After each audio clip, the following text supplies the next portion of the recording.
Karhutla di Kalimantan, korporasi jadi biang gerongnya. Yuk kita bahas.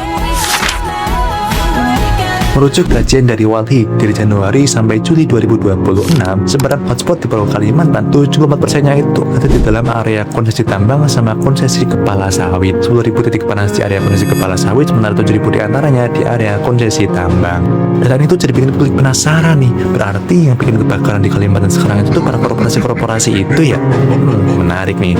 Kalau bicara soal hotspot, riset ini tuh bilang, di musim kemarau yang bikin curah hujan jadi turun, ada lonjakan ekstrim jumlah hotspot di seluruh Pulau Kalimantan, tengahnya di Kalimantan Barat, Tengah, sama Kalimantan Selatan. Nah, pola ini terjadi secara berulang tahun 2019 sama 2023. Jadi, kalau musim kemarau datang, curah hujannya turun, titik hotspotnya tuh jadi naik nih. Nah, sebaliknya juga, ketika curah hujannya naik, titik hotspotnya jadi turun. Jadi, dari sisi meteorologi, suhu permukaan sama curah hujan yang rendah itu memang bisa bikin lahan gambut kayak di Kalimantan tuh jadi gampang kebakar. Tapi, pertanyaan berikutnya adalah, kalau semata-mata jumlah hotspot disebabkan karena faktor alam saja, mengapa Walhi bisa menemukan bahwa 74% sebaran hotspot itu ada di dalam area konsesi tambang sama kepala sawit?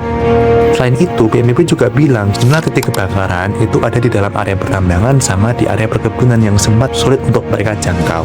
Hotspot emang nggak selalu menunjukin di lokasi itu tuh ada kebakaran guys memang. Tapi, karena sebagian besar hotspot teridentifikasi ada di dalam area konsesi, data itu bisa jadi alarm nih bagi pemerintah untuk ngelakuin pemeriksaan atau bahkan penegakan hukum untuk memastikan bahwa setiap pihak yang terlibat sudah menjalankan hak dan kewajibannya sebagaimana mestinya atau belum. Karena pembukaan lahan, aktivitas pertanian, atau kebijakan pengelolaan lahan yang belum dilakukan secara maksimal itu juga bisa berkontribusi terhadap munculnya hotspot di area hutan dan lahan. Jadi, gimana pendapat kalian? Tulis di kolom komentar ya.